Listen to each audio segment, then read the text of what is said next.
Hello friends, स्वागत है आपके अपने इस यूट्यूब चैनल पर। दोस्तों, आज मैं इस वीडियो में डिस्कस करूंगा, जब आप घर बनाते हैं तो आपको दोस्तों 3 ज़रूरी बातें ज़रूर ध्यान रखनी है, जो मैं आज आपसे इस वीडियो में डिस्कस करने वाला हूं। या कह सकते हैं 3 ऐसी गलतियां हैं जो अक्सर मैंने कहीं ना कहीं या कुछ घरों में हो जाती हैं। सो प्लीज़ वीडियो को पूरा एंड तक देखना ताकि आप उन बातों को समझ सकें। सिंपल तरीके से प्रैक्टिकली साइड पर दिखाऊंगा, उससे क्या होगा, आपको आसानी से क्लियर भी हो जाएगा और आप अपने घर में ये बातें या ये गलतियाँ नहीं दोहराएंगे। तो जैसे पहली गलती की बात करूँ तो दोस्तों क्या होता है कि जब आप अपने घर में प्लिंथ बीम देते हैं तो प्लिंथ बीम की जो हाइट तय करते हैं वो जनरली क्या होता है कि आपके नियर पास जो गली है या रोड है उसकी कंडीशन को देख के तय की जाती है और करनी भी चाहिए। क्योंकि दोस्तों होता है क्या है कि जैसे मान लीजिए कि आपके नियर पास जो रोड जा रही है उस रोड की कंडीशन बिल्कुल ठीक है, यानी कि वो पक्की रोड है या कह सकते हैं उसमें इंटरलॉकिंग टाइल सब कुछ कंडीशन ठीक है, तो आप उसके हिसाब से आप अपनी नॉर्मल हाइट रख सकते हैं। जैसे बात करूँ तो 2 फीट करें, 2.5 फीट करें या 1.5 से 3 फीट तक रख सकते हैं।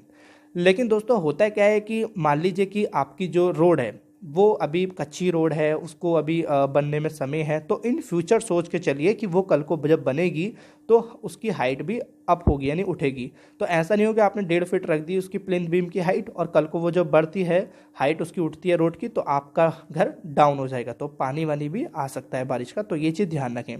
दूसरी गलती क्या होती है दोस्तों, जब आप अपने घर में विंडो देते हैं तो विंडो में दोस्तों आपको उसका सिल लेवल पता होना चाहिए। सिल लेवल दोस्तों होता है क्या है, जो आप ब्रिक वर्क करते हैं विंडो लगाने से पहले, यानी जो प्लिंथ बीम के बाद चिनाई करते हैं, उस विंडो के और प्लिंथ बीम के बीच में चिनाई होती है, उस हाइट को कहते हैं सिल लेवल हाइट। तो दोस्तों होता क्या है कि आपको ये पता होना चाहिए कि रूम के विंडो की कितनी हाइट रखनी चाहिए सिल लेवल की, या किचन की कितनी रखनी चाहिए।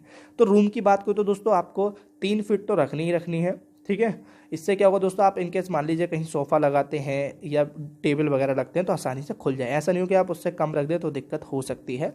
और दोस्तों साथ ही आपको जो किचन की विंडो होती है उसकी आप दोस्तों 1050 हम यानी कि करीब 3.5 फीट उसकी हाइट रख सकते हैं, क्योंकि हमारा उसमें स्लिप भी आता है। ये तो हो गया हमारा ये विंडो की हाइट। लेकिन दोस्तों विंडो में आपको ध्यान रखना है कि आपको पहले ही तय कर लेना है किस एरिया में कहाँ किस साइज की विंडो लगानी है, वरना गलती हो जाएगी। जैसे कि आप फोटो में देख पा रहे हैं, यहाँ दोस्तों देखिए जो छज्जा डला हुआ है वो पहले तय हुआ था कि है विंडो, लेकिन बाद में क्या हुआ वहाँ से उन्हें हटानी पड़ी। तो दोस्तों वहाँ पे भी हमारा समय गया, मटेरियल ख़राब हुआ। तो ये चीज़ें ध्यान रखें। अब बात करते हैं तीसरी गलती की, तो वो दोस्तों हमारा लिंटल लेवल। जब आप कोई भी दरवाज़ा लगाते हैं तो दरवाजे में आप दोस्तों ध्यान रखना है कि लिंटल लेवल जो होता है हमारा, वो डोर के ऊपर, जो डोर की चौखट होती है उसके ऊपर एक बीम डलता है, उसको लिंटल बोलते हैं। उसके ऊपर डालते हैं तो उसको लिंटल बीम बोल देते हैं, जिसको कुछ लोग डोर बैंड भी बोल देते हैं। तो ये चीज़ ध्यान रखना है। जैसे मान लीजिए कि आपके किसी लॉबी में 4 दरवाजे लगे हुए हैं, तो ध्यान रखना कि उन चारों दरवाजों के लेवल एक ही बराबर होने चाहिए। यानी कि अगर कोई 7 फीट पे है तो जो नॉर्मली 7 फीट का दरवाज़ा लगता है तो उसकी हाइट का जो हो गया वो हमारा 7 फीट हो गया लिंटल लेवल। तो उन सारे दरवाज़ों के जो लेवल हैं वो बराबर ही रहें, कहीं अप डाउन ना रहें। ये दोस्तों अक्सर मैंने देखा है कि किसी दरवाजे का आगे पीछे होता है। अगर मान लीजिए किसी की चौखट ही थोड़ी ज़्यादा बड़ी है तो अलग बात है, लेकिन मान लीजिए सबकी चौखट 7 फीट की है लेकिन जबकि सबके जो फेस हैं या लिंटल लेवल है वो कहीं ना कहीं अप डाउन हो रहा थोड़ा बहुत, तो वो चीज़ चेक करके आपको चलना है। और उस पर दोस्तों आपको जो बीम डालना है वो चौखट पे रख कर डालना है, ना कि आप उसके ऊपर चिनाई करें फिर उसके ऊपर बीम डालें, तो वो हमारे लिए ठीक नहीं है। तो ये हो गया हमारा जो लिंटल बीम की बात कर रहे थे वो ये है। ऐसा नहीं हो कि आप उसमें डालें ही नहीं, बीम डालना जरूर है, क्योंकि दोस्तों उस पर लोड हमारा डायरेक्टली चौखट पाएगा वरना।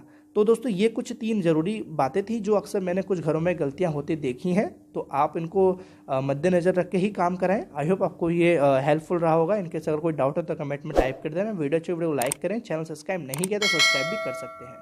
Thanks for watching video. मिलते हैं अपने नेक्स्ट वीडियो।